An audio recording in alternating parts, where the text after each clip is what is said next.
두 번에 걸쳐서 제가 중보의 주제를 다루게 되는 것은 기독교 신앙에 있어서 이 중보라는 개념이 굉장히 중요한 비중을 차지함에도 소홀하게 다루어 왔고, 무엇보다도 이 중보에 대한 심각한 오해를 하고 있는 부분이 있기 때문입니다. 그래서 이 시간에는 예수님이 하신 말씀을 우리가 좀 들여다봄으로써 중보의 의미가 무엇인지 살펴보고자 합니다. 예수께서 가라사대 내가 곧 길이요 진리요 생명이니 나로 말미암지 않고는 아버지께로 올 자가 없느니라. 예수님 말씀 잘 들어보면요, 상당히 고집스럽고 단호하고 배타적인 그런 분위기를 풍깁니다. 예수님은 내가 길이다 라고 선언을 하듯이 말씀하셨죠. 내가 길이다 라고 하는 이 길이라고 하는 것은 사람이나 혹은 자동차가 편리하게 갈 수 있는 그런 도로를 말하는 것이 아니고, 여기서 길이라고 하는 것은 여행, 여정이란 뜻입니다.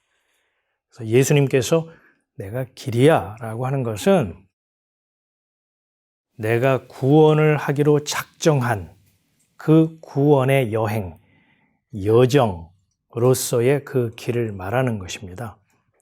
이 길이라고 하는 것은 십자가, 그 구원의 길을 예수님께서는 염두에 두고 내가 길이야 이렇게 말씀을 하신 거죠. 예수님께서 자신을 가리켜서 내가 진리다 이렇게 말씀하셨죠. 진리는 다른 말로 참이라고 하죠. 참이라고 하는 것은 은혜의 하나님을 표현하는 또 다른 표현 방식입니다. 그러니까 참을 은혜로 대체해도 크게 틀리지 않다는 거예요. 그러니까 진리는 참이고 참은 은혜다 이렇게 이해해도요, 큰 무리가 없고 성경 전체적인 맥락에서 틀리지 않은 이해로 볼 수 있어요. 그러면 거짓은 뭘까요? 거짓의 아비 마귀 사탄이 에덴 동산에 몰래 들어와서 사람에게 속삭이고 유혹했던 그 말이 거짓말입니다. 성경은 그것을 거짓이라고 그래요. 사탄이 사람을 유혹하기 위해서 건넨 그 새빨간 거짓말의 내용이 뭐냐? 너도 선악과 따먹고 하나님처럼 돼 라고 하는 말이죠.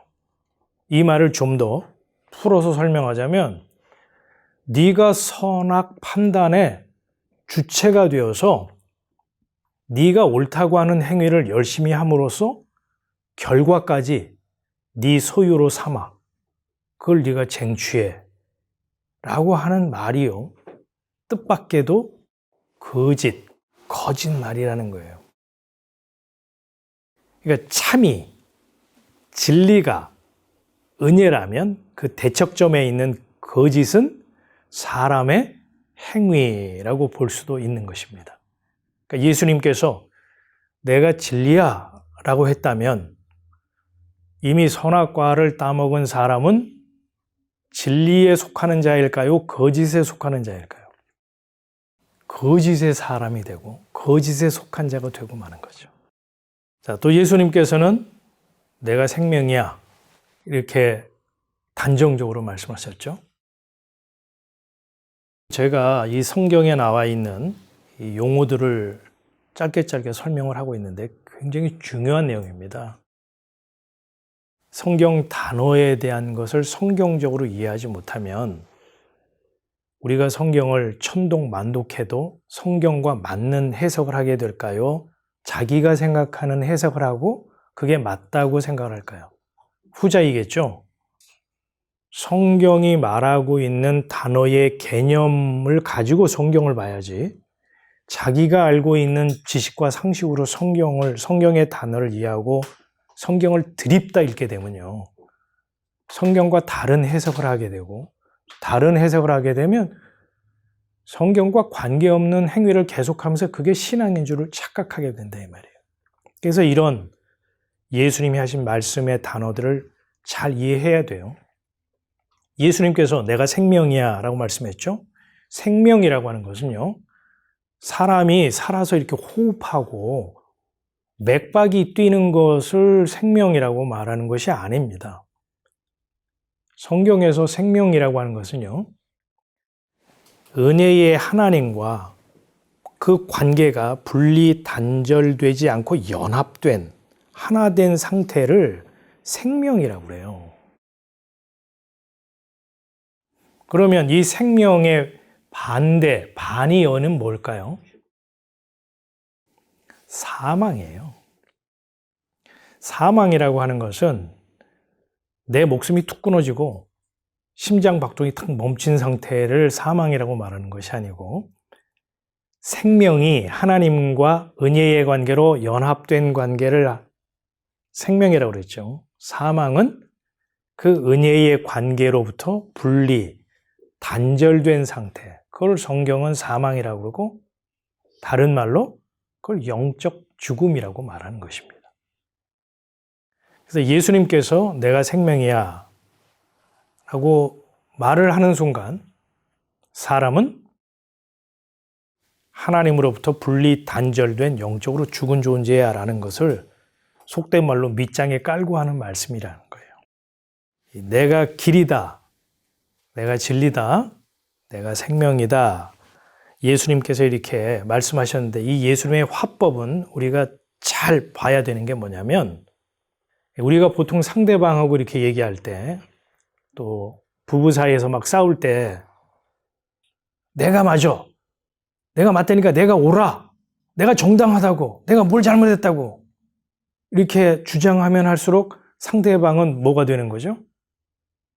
그렇죠. 내가 그 말을 강조할수록,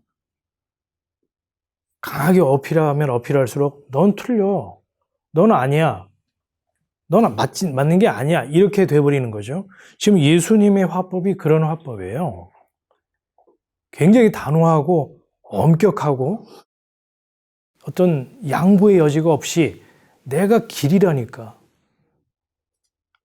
내가 진리야, 내가 생명이야 라고 하는 것은 넌 아니야, 넌 길이 아니야, 너는 구원의 길이 아니야, 내가 진리야, 넌 진리가 아니야, 넌 거짓이야, 내가 생명이야, 너는 생명이 아니야, 너는 영적으로 죽은 사망에 처한 자야. 이런 말을 지금 우리에게 하고 있다는 것을 놓치시면 안 돼요. 예수님 말씀 속에서. 그죠? 우리가 이 말씀이 너무 좋아서 외우고 또 외우고 묵상하고 막 하지만, 이 말씀 속에는 인간의 운명과 처지가 어떠함을 깔고 하는 말씀이라는 것을 꼭 기억하셔야 됩니다. 이러한 맥락에서 나로 말미암지 않고는 아버지께로 올 자가 없다, 이렇게 단정을 하시는 거죠.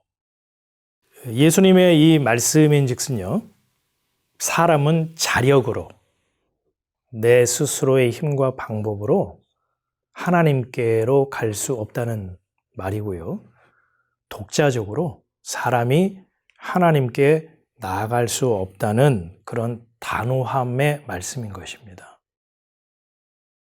제가 설교 앞에서 중보에 대해서 한 번 더 설교를 하게 되는 것은 중보에 대한 심각한 오해를 하고 있는 부분이 있기 때문이다라고 운을 띄었었죠.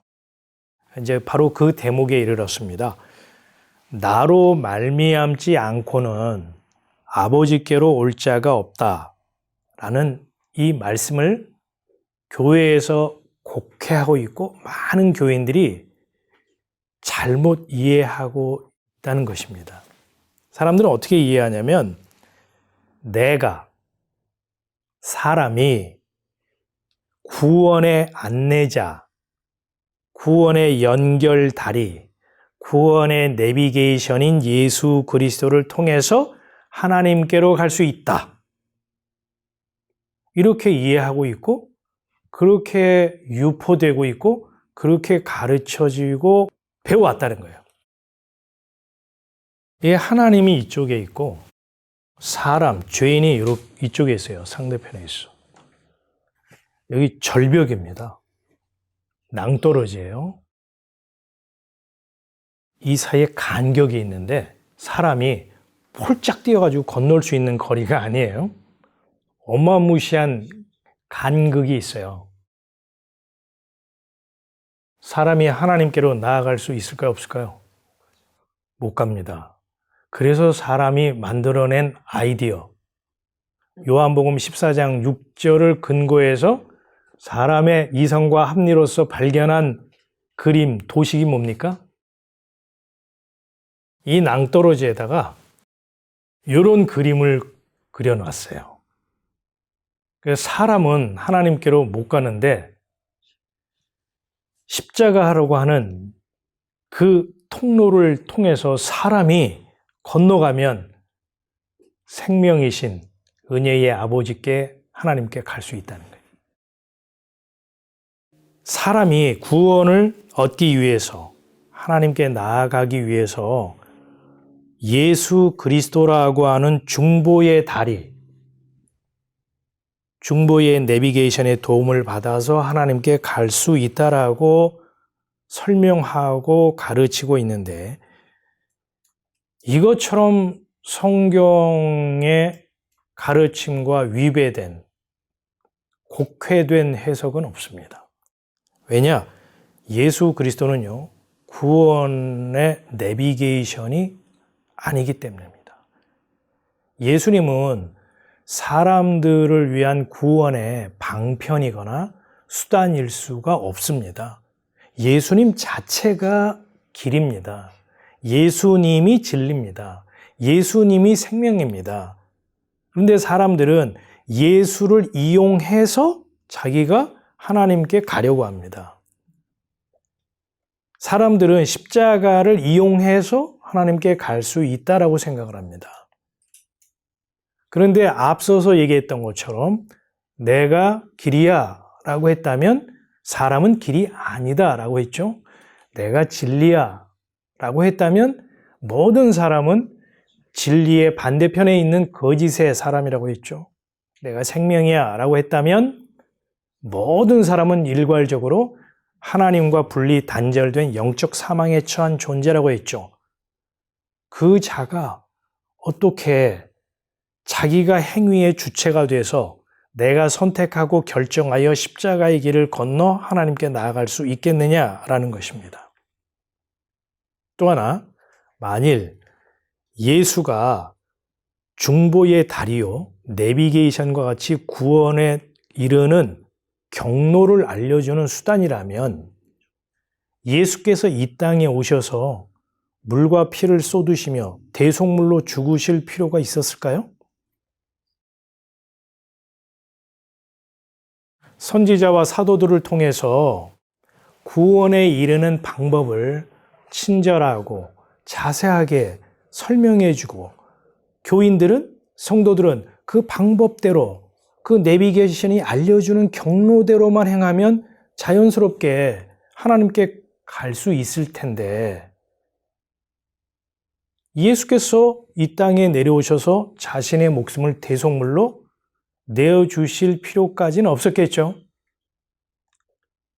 그렇기 때문에 이러한 가르침과 중보에 대한 이해는 성경과 정면으로 배치된다는 것입니다. 예수님께서는 천지창조 때부터 천지창조 작업에 관여하셨던 분이고 관여하신 분이 아니고 모든 이 천지창조는요 예수에 의한 예수를 위한 창조다라고 골로새서에서 기록하고 있죠.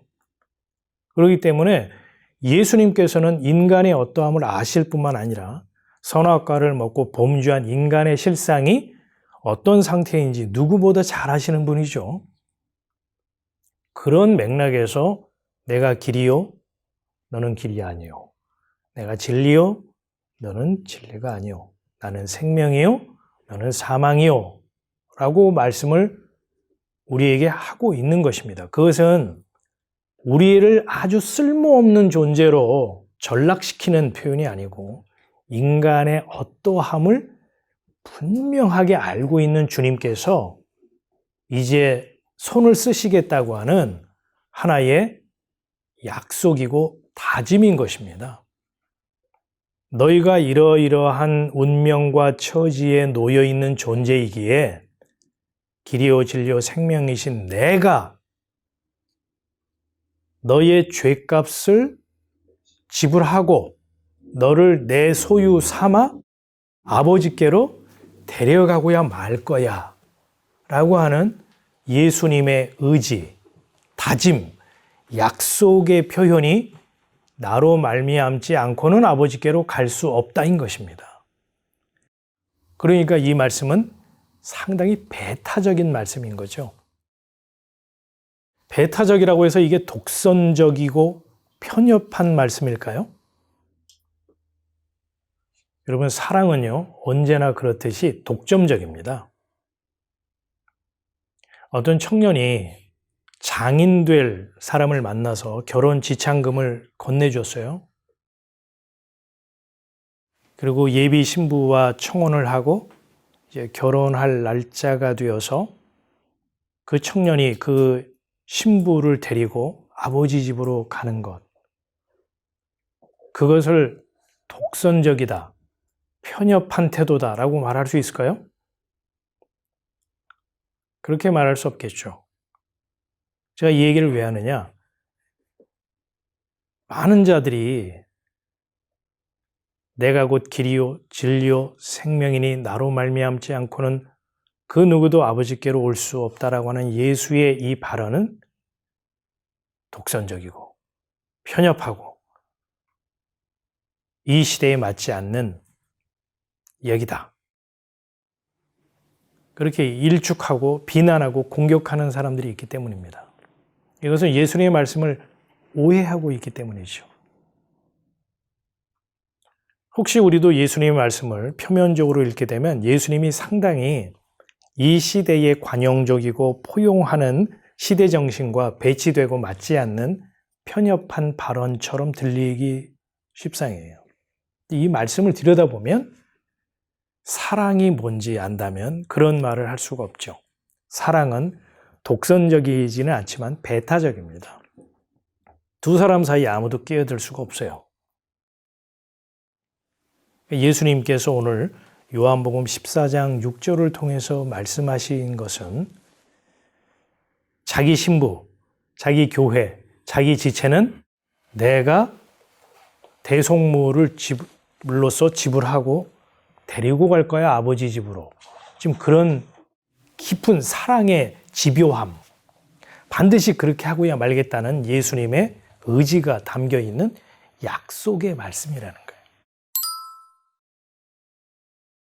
어떤 교인이 이런 말을 하더라고요. 우리 교회는 아닌데 자기는 하나님은 믿겠는데 예수는 참 믿기 어렵고 믿어지질 않는다는 거예요. 그 이유인즉슨 예수께서 구원자로 이 세상에 오셨다라고 하는데 구원자라고 하는 나사렛 예수가 죽어버렸다는 거예요. 그것도 수치와 저주의 상징인 십자가에 못 박혀서 처참하게 죽어버렸다는 겁니다. 구원자라고 하면서 죄인 구원을 위해서 왔다고 하면서 죽으면 될까요? 안 될까요? 죽으면 끝장이잖아요. 죄인을 구원하려면 그 구원자가 살아 있어야 됩니까? 아니면 죽어야 합니까? 아니, 살아 있어야 구원을 하든 말든 할 거 아니에요. 근데 구원자 예수라고 교회에서도 말하고 성경도 그렇게 진술하고 있는데 읽어보니까 구원자가 죽었대요, 글쎄.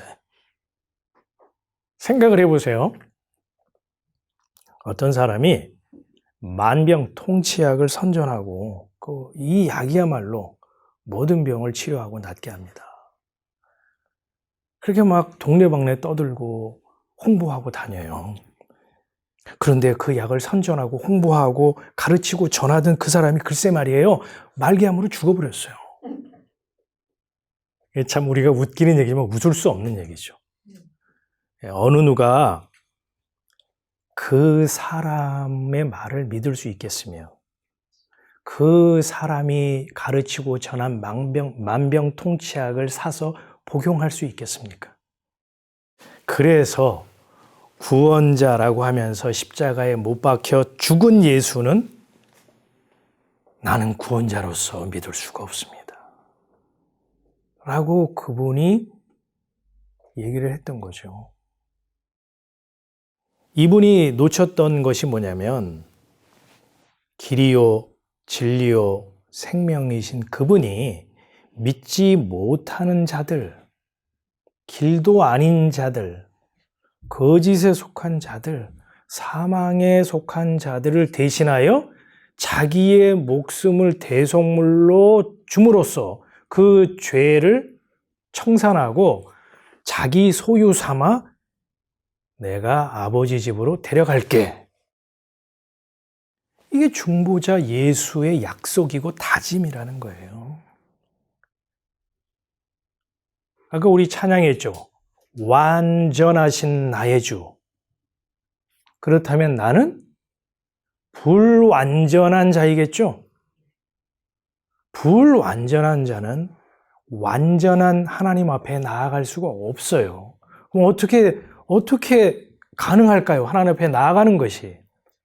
완전하신 나의 주가 불완전한 나를 소유 삼아, 지체 삼아, 신부 삼아 데리고 가는 것입니다. 이게 중보예요. 이게 중보의 핵심이라고요. 이 말씀이 여러분에게 비관과 부정으로 다가오십니까? 희망과 자유와 감사로 다가오십니까? 어떤 이는 그렇게 얘기를 했어요. 아니, 구원을 무임승차하겠다고?